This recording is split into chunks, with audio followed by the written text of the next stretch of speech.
Turn to Section 1 of Practice Listening Test 5. Section 1. Megan and Ken are deciding how they will spend the evening. Look at Section 1 of your listening test. You have some time to look at questions 1 to 7 now. You will see that there is an example which has been done for you. The conversation relating to this will be played first.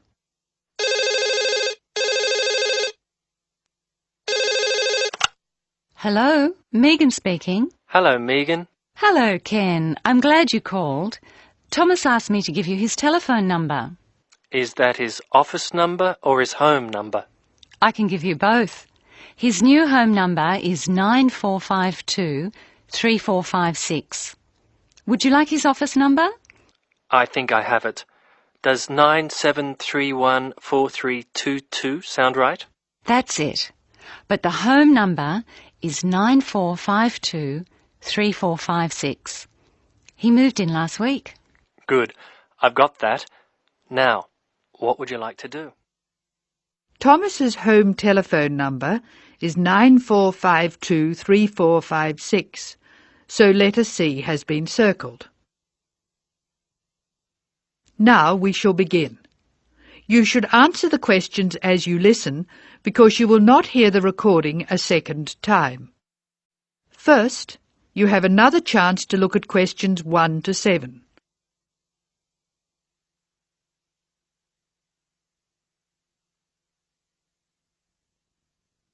Now listen carefully and answer questions 1 to 7.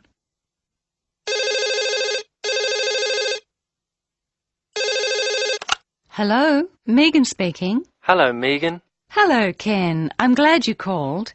Thomas asked me to give you his telephone number. Is that his office number or his home number? I can give you both. His new home number is 9452-3456. Would you like his office number? I think I have it. Does 97314322 sound right? That's it. But the home number is 9452-3456. He moved in last week. Good. I've got that. Now, what would you like to do? Well, I'd like to go dancing, but Jane's hurt her ankle, so she'd rather not. That's a pity. I guess it means she doesn't want to play tennis either. That's right. She says it's okay to go bowling if we don't expect her to do well. Okay, let's do it. I guess we can go dancing some other time. Well, I booked us some time at the bowling alley of Entertainment City. Do you know it? Is it on Smith Street? Down near the university? That's right. It's on the corner of Smith Street and Bridge Road. What time did you book for? The first booking I could get was 8 o'clock. Okay, it's 7 now. What do you want to do first? Well, I think we should leave now. We can meet at the bowling alley. I can't be that quick. I have to call Thomas to start with, and I need to get changed. Okay, I think I'll leave in 10 minutes and meet you in there. That makes sense. I'll take my car, so I'll be quite quick. I'll be out of here in half an hour. Okay. You're so lucky to have a car. You can get around so easily. Well, yes and no. I often spend ages driving around trying to find a park. The traffic can be very bad. Well, that won't be a problem for me, because I'll take the bus. It goes right past my door, and I'll have plenty of time. Sounds good. Who else is coming? I think nearly everyone from the afternoon class will be there. Which class? The big maths class or the afternoon tutorial? The maths class. What's more, we get a concession for large numbers. That's good. I'm trying to keep my expenses down this month. So am I. I expect tonight will cost about $20. You must be good with money. I expect it to come to, nearly $40. So how are you going to manage that? Well, the bus is cheap, and if I come home early, I won't have time to spend too much. In any case, I have to be up early tomorrow morning, so I'd really better try to get home by about 11. That reminds me, I have to phone the taxi company for my mother. Goodbye, Megan. I'll see you later. Goodbye, Ken. Ken calls the taxi company. Listen and be ready to answer questions 8 and 9. First, look at questions 8 and 9. Now listen to the telephone call and be ready to answer questions 8 and 9.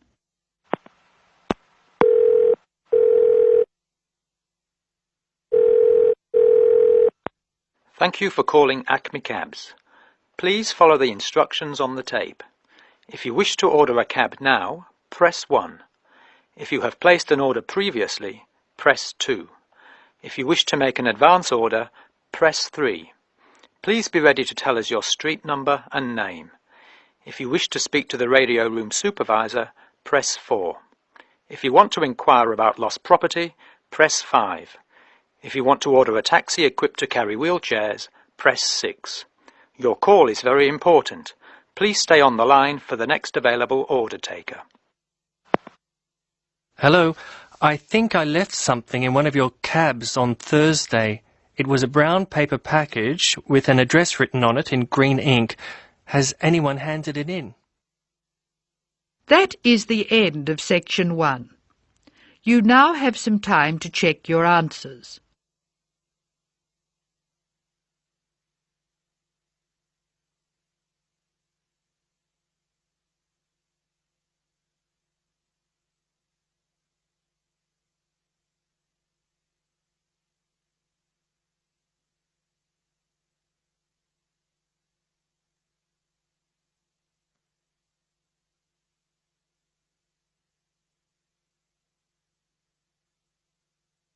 Now turn to section 2.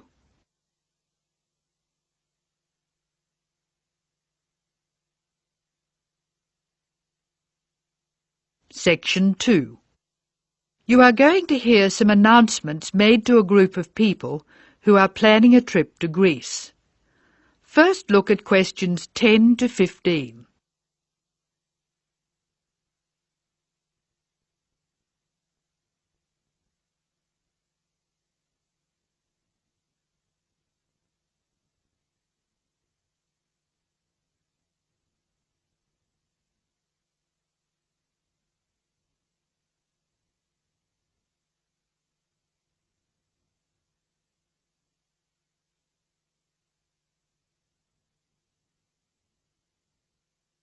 As you listen to the first part of the talk, answer questions 10 to 15. Write no more than 3 words or numbers for each answer. Good morning, everyone. I'm getting very excited about this trip to Greece, and I'm sure you are too. As you know, we didn't have all the details at our last meeting, but I can give them to you now. We'll leave London Gatwick Airport on British Airways next Wednesday. Please be sure to be at the airport by 6:30. I know it's early, but our departure time is 8:25 a.m. We're quite a large group and we don't want to have any hassles. Please be sure to have all your travel documents ready. We'll arrive in Athens at 2:25 in the afternoon and there'll be a vehicle there to meet us. It'll be a full-sized coach so everyone can travel together. We'll spend 3 full days in our hotel in Athens, although we're only being charged for 2 nights accommodation, which is good news. The second day we'll go to the National Archaeological Museum to see the enormous collection of ancient Greek works of art, antiques, statues, a brilliant display. We'll eat out at a typical Greek restaurant on Thursday night. It's going to be a very busy time in Athens. Friday morning and afternoon we'll visit historic sites, but we have nothing planned for the rest of the day. On Saturday we're off to the islands, the Greek islands of ancient myth and modern romance. Now the big news. At first we thought we'd take the ferry, but we've been very lucky to secure a sailing boat, which is big enough for all of us. I'm really excited about this part of the trip because we'll see the islands to the best advantage and we'll be able to cruise around and sleep on board. We'll get off at different islands and for one part of the trip we'll have people playing Greek traditional music actually on board with us. Now I'll pass out a brochure with all the details. Now look at questions 16 to 18.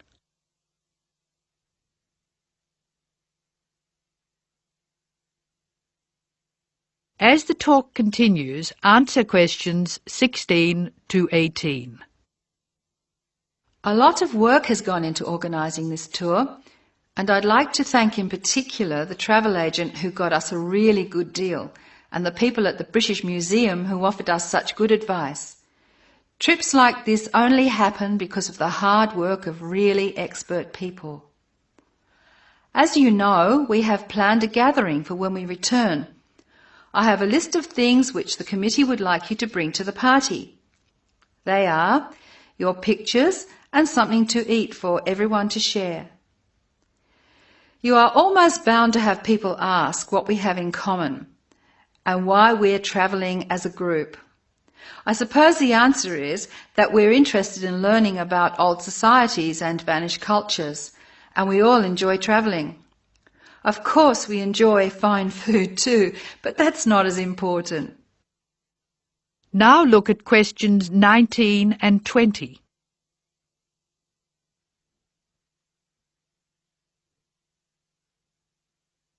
As the talk continues, answer questions 19 and 20. Oh, I nearly forgot the last piece of information. You'll see there are labels which I have passed around for you to put on all your luggage. Could you fill them in, please? On the top line, please write Greek tour, and on the lower line, write in block letters, I mean uppercase, the letters AA and the number 3. That's AA3. We need to have these labels clearly displayed to help the baggage handlers keep our luggage together on the different parts of our trip, so please don't take them off. That is the end of section 2. You now have some time to check your answers.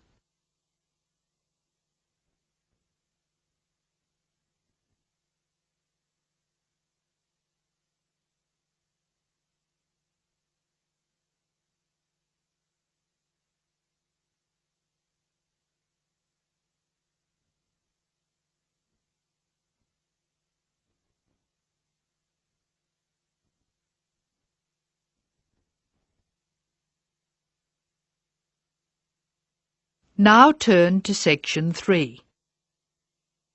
You are going to hear Dr. Joanna Robinson, the course director of a language learning centre, answering questions from reporters from the student newspaper. First, look at questions 21 to 26.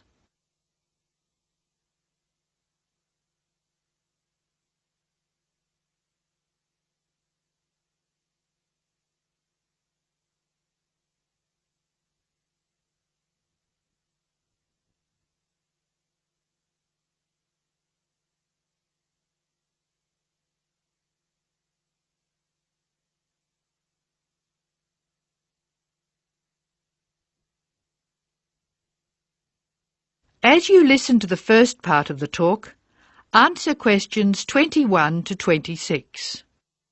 Write no more than 3 words or numbers for each answer. Welcome to the Language Learning Center. I'm Joanne Robinson. You must be the reporters from the Examiner. Please come in and sit down. Hello, Dr. Robinson. Yes, we're from the Examiner. I'm Cheryl Perkins and this is Don Klim. May I start with a question? Did this college really start with Brazilian students? It did. The Language Learning Center was founded in 1985 to look after a group of students from Brazil who wanted to study here. Those 20 students soon grew to 60, and as you can imagine, we had severe accommodation problems. Somebody said you were in the old amenities block, right near the engineering school. They have a good memory. Yes, we were there because the university hadn't believed we would expand so quickly. The problem wasn't solved until we moved into these new premises in Bancroft House in 1987. When did you start taking students from other countries? About 1990. We now have students from 13 different countries enrolled, and we expect a large group from Turkey next month. Yes, we've noticed a lot more advertisements for Turkish restaurants in our advertising section. Well, 40% of our students come from Turkey, by far the largest single national group, and I believe there's been an influx to the rest of the university. There are a lot of Turkish students studying hospitality. Do you offer anything special to the students? Yes, we do. There are several things which make us rather different from other language schools. English is certainly not restricted to English for academic purposes here. Sometimes we have extra classes for students who have particular courses in mind. And we have just said goodbye to a group of 30 Indonesian students who were preparing for a university course in agriculture. They came to us for English for farming, and they were with us for a long time. We miss them. How long do students usually stay at the Language Learning Centre? It varies, so I'll talk about the average. Most of our courses last for 5 weeks, but to make any real progress, a student needs to be here for at least 3 terms. That's 15 weeks. The students do better if they have a little time to settle in at the beginning of the course, and we offer an orientation course that lasts a week. Most students take it. It helps them to settle down, and it gives us plenty of time to test them and place them at the right level. How many people are in each class? We sometimes go up to 18, but our average class size is 14 students, and some classes have as few as 7 participants. It depends on the needs of the group. You were saying that you miss your students when they go. How do you attract students? I mean, how do they hear about the Language Learning Centre in the first place? We're included in the university advertising and marketing, and we have our own website. The thing which works best for us, though, is word of mouth. Students who leave us often send us their friends. In fact, a student who arrived today was carrying a photograph for me of a former student and his baby. It sounds like a nice place to be. It is. A lot of our students make lasting friendships while they're here. Now look at questions 27 to 31. As the talk continues, answer questions 27 to 31. Making friends with other students sounds special enough. I'd like to emphasize that in the student newspaper. We do try to get our students to be part of the wider university. How do you do that? Do you encourage them to join the sports centre, for instance? Indeed we do. The sports center is always looking for active participants, particularly in soccer. Oh, and something else.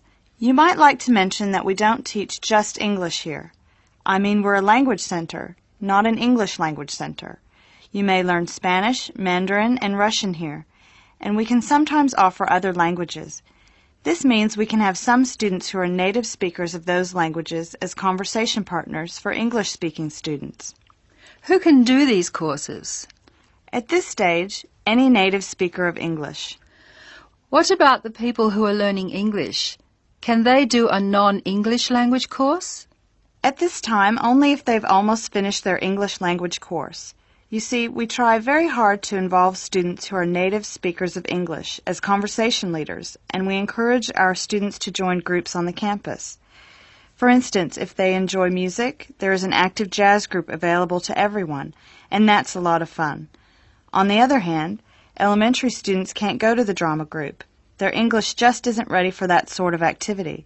But the university choir welcomes all the singers it can find. They often do large productions that need a lot of voices. I imagine the special conversation groups are open to all your students. I wish they were. I'm sorry to say they're a special service we provide for elementary students only. Is there anything else I can tell you? I'd be really pleased if you could write about the courses we offer in foreign languages. I think our readers will be very interested in that. Thank you for your time, Dr. Robinson. Yes, thank you very much. Goodbye. Thank you for giving me the opportunity to talk about the center. It's always good to let the rest of the students at the university know what goes on in our classrooms and outside them. After all, many of our students leave us and then study for degrees in various disciplines on this campus. That is the end of section 3. You will now have some time to check your answers.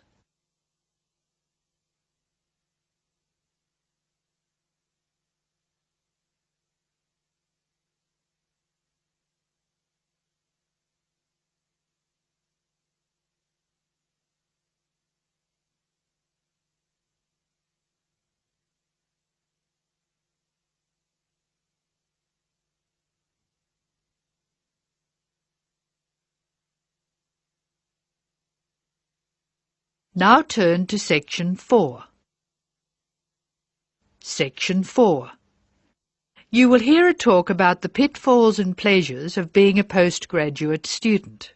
Look at questions 32 to 37.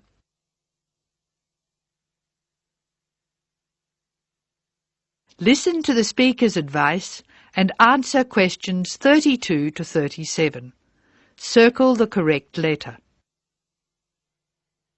Postgraduates are about as easy to define as catching steam in a bucket. Courses can be vocational, for training, as research, as a preparation for research, or a combination of these. Also, you can choose between full-time and part-time. Increasingly, the approach to postgraduate study is becoming modular. The vast majority of postgraduates are doing short, taught courses, many of which provide specific vocational training. Indeed, there has been a 400% increase in postgraduate numbers in Britain over the past 20 years. Current figures stand at just under 400,000. People undertake postgraduate study for many reasons. These may be academic, intellectual challenge, development of knowledge; vocational, training for a specific career goal; or only vague, drifting into further study. It is essential that you determine the reasons you want to become a postgraduate. If you have clear goals and reasons for studying, this will enhance your learning experience and help you to remain focused and motivated throughout your course.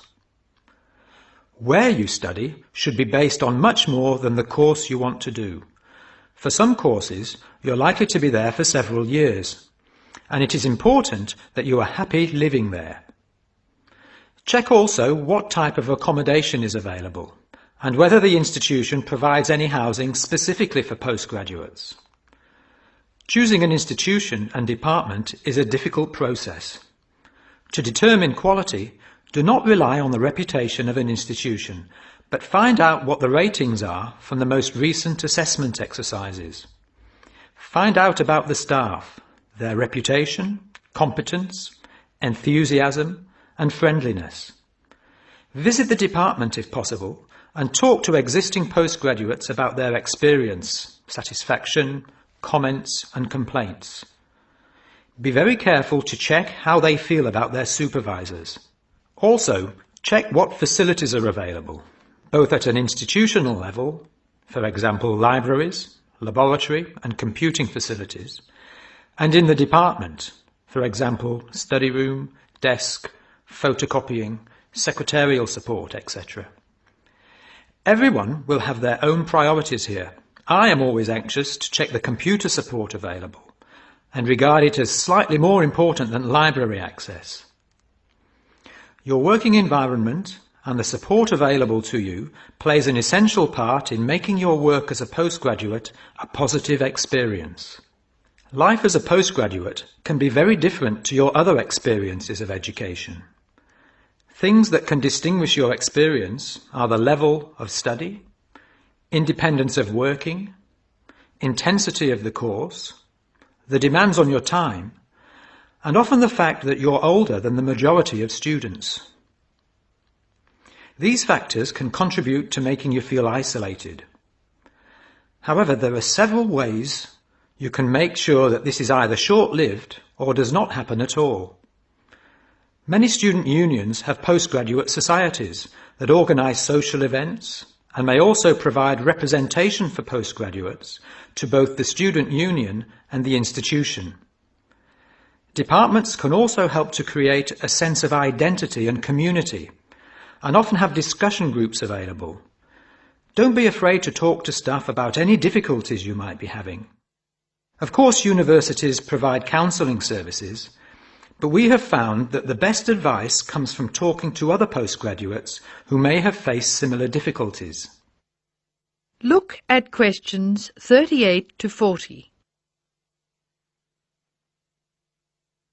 Write no more than 3 words for each answer. Financial planning is essential, since the government excludes postgraduates from student loans, and it can be difficult to maintain your student status with banks. This has implications for free banking and overdraft facilities. Do not underestimate your living costs, including food, accommodation and travel. And be careful not to budget for everything except a social life.